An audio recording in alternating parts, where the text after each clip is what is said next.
কলকাতায় রয়েছে নানান মন্দির। আজ চলে এসেছি সেরকমই একটা বিশেষ মন্দির নিয়ে।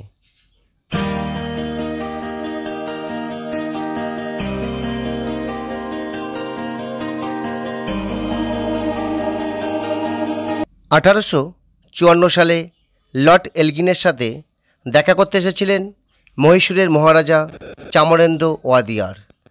কিছুদিন পর তিনি ডিপথেরিয়া রোগে মাত্র 33 বছর বয়সে মারা যান।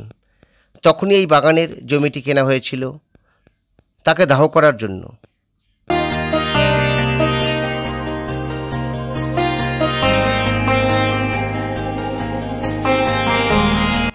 আজ এই যে বিষ্ণু মন্দিরটি আপনাদের কাছে তুলে ধরব, এই মন্দিরটি রাজা চামরেন্দ্র ওয়াদিয়ারের পুত্র দ্বারা নির্মিত হয়েছিল তার মৃত্যুর কিছু বছর পরই। দীর্ঘ অবহেলার পর বাগানটি তার সৌন্দর্য হারায়। পরবর্তীকালে কলকাতা মিউনিসিপ্যালিটি দ্বারা মন্দিরে কারুকার্য পুনরুত্থান করার জন্য মুর্শিদাবাদ থেকে রাজমিস্ত্রি দল আনা হয়েছিল। মন্দিরের মূল গেট দিয়ে প্রবেশ করার সাথে দুই দিকে দেখবেন দুটি সুন্দর ছোট ছোট ঝর্ণা রয়েছে, যাকে আমরা মূলত চলতি ভাষা বলি ফাউন্টেন। এছাড়াও এই মন্দিরের মাঝে একটা উন্মুক্ত মাঠ রয়েছে, যেটা যদিও জনসাধারণের প্রবেশ নিষেধ। তার চারিদিকে একটি রাস্তা দ্বারা টোটালটাই গোল করে ঘেরা রয়েছে, যাতে প্রতিটি মানুষ যখন এই বিষ্ণু মন্দির দর্শন করতে আসবে তার চারিদিকটা সুন্দর করে ঘুরে দেখতে পারে। আপনারা অবশ্যই ভিডিওতে দেখছেন যে মাঝখানে ঠিক ওই মাঠের মাঝে একটি ফাউন্টেন, চারিদিকে তার জল ছড়িয়ে পড়েছে এবং প্রচুর পাখির আনাগোনা বা কাক তার পাশে স্নান করতে চলেছে। এক অপরূপ দৃশ্য আমরা এই মন্দিরের মাঝখানে প্রবেশ করেই দেখতে পেলাম।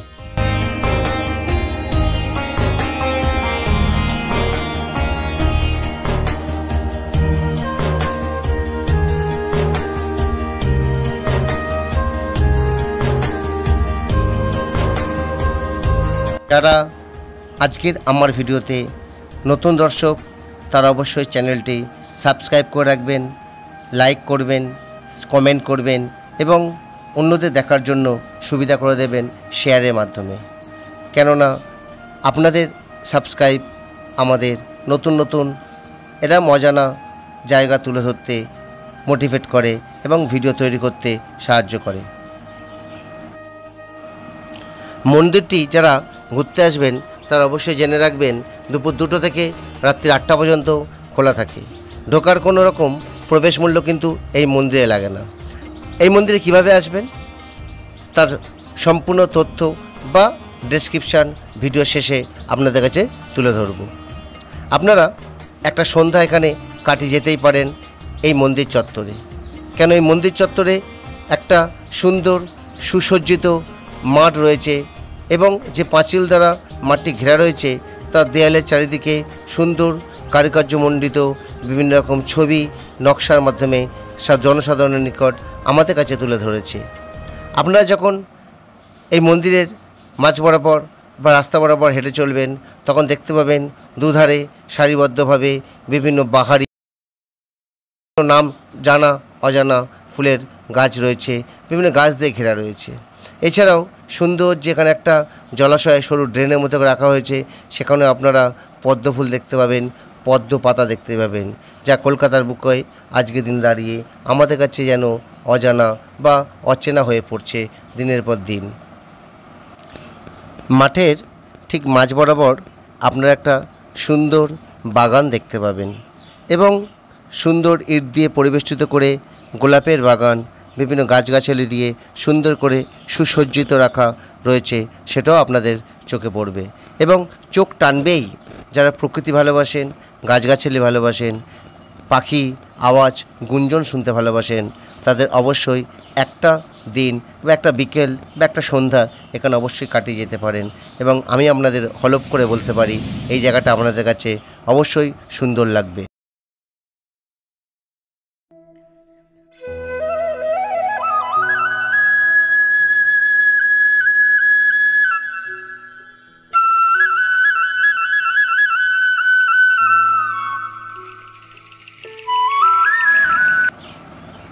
মহীশূরের আদলে যে মন্দিরটি আপনাদের আজকে ভিডিওর মাধ্যমে তুলে ধরেছি, এটি হচ্ছে সেই মূল মন্দির। দেখেছেন কি সুন্দর একটা শৈলী দিয়ে তৈরি। এই মন্দিরের ভিতরেই আছে একটি শিব মন্দির এবং মহাদেবের মূর্তি রয়েছে, যা ত্রিপুরার রাজা নিজে হাতে এটি তৈরি করেছিলেন।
এই মন্দিরের চারিদিকে বিভিন্ন রকমের ফুল গাছ বা বিভিন্ন রকম পাহাড়ি গাছ দিয়ে মন্দিরটিকে সুসজ্জিতভাবে সাজানো হয়েছে এবং মন্দিরের চারদিকে একটা বাগান বিস্তৃত রয়েছে, যে বাগানে বিভিন্ন রকম ফুল, গোলাপ বা বিভিন্ন রকমের ফুল আপনারা কিন্তু দেখতে পাবেন। এবং এই মহীশূরের আদলে যে শুভ্র শ্বেত যে মন্দির, যার ভেতরে একটি মহাদেবের অধিষ্ঠান, এই সৌন্দর্য আপনারা কলকাতার বুকে অনেকেরই অজানা থেকে গেছে। আজ এই মন্দিরটি আপনাদের কাছে তুলে ধরার প্রধান উদ্দেশ্য, যাতে এই মন্দিরটিতে আপনারা একটা সন্ধে এসে এর প্রাকৃতিক শোভা এবং সৌন্দর্য উপভোগ করতে পারেন। মন্দিরের গায়ের এই নকশা বা ডিজাইনগুলো আপনারা তো দেখছেন, কি অপূর্ব শৈলী, কি অপূর্ব কারুকার্যমণ্ডিতভাবে ফুটিয়ে তোলা হয়েছে। এক একটা শৈলী, এক একটা কারুকার্য যেন এক একটা বিশেষ কোনো সিম্বল বা বিশেষ কোনো মূর্তিকে ফুটিয়ে তোলার চেষ্টা করেছে সাধারণের কাছে।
আপনারা যারা এই বিষ্ণু মন্দিরে আসতে চাইছেন, মহীশূর উদ্যানে আসতে চাইছেন, তাদের একটু আসার পথটা বলে দিই। আপনারা যারা কলকাতা দিক থেকে আসবেন তারা মেট্রো ধরে চলে আসবেন কালীঘাট স্টেশন, বা যারা ডানকুনি শিয়ালদা লোকাল থেকে যাবেন দক্ষিণেশ্বর থেকে মেট্রো ধরবেন, নামবেন কালীঘাট স্টেশন।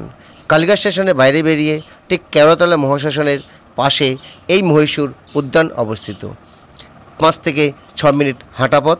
আপনারা মেট্রো পথ থেকে বেরিয়ে ঠিক কেওড়াতলা মহাশ্মশানের দিকে এগিয়ে যাবেন এবং ঠিক কেওড়াতলা মহাশ্মশানের পাশেই এই মহীশূর উদ্যানটি অবস্থিত।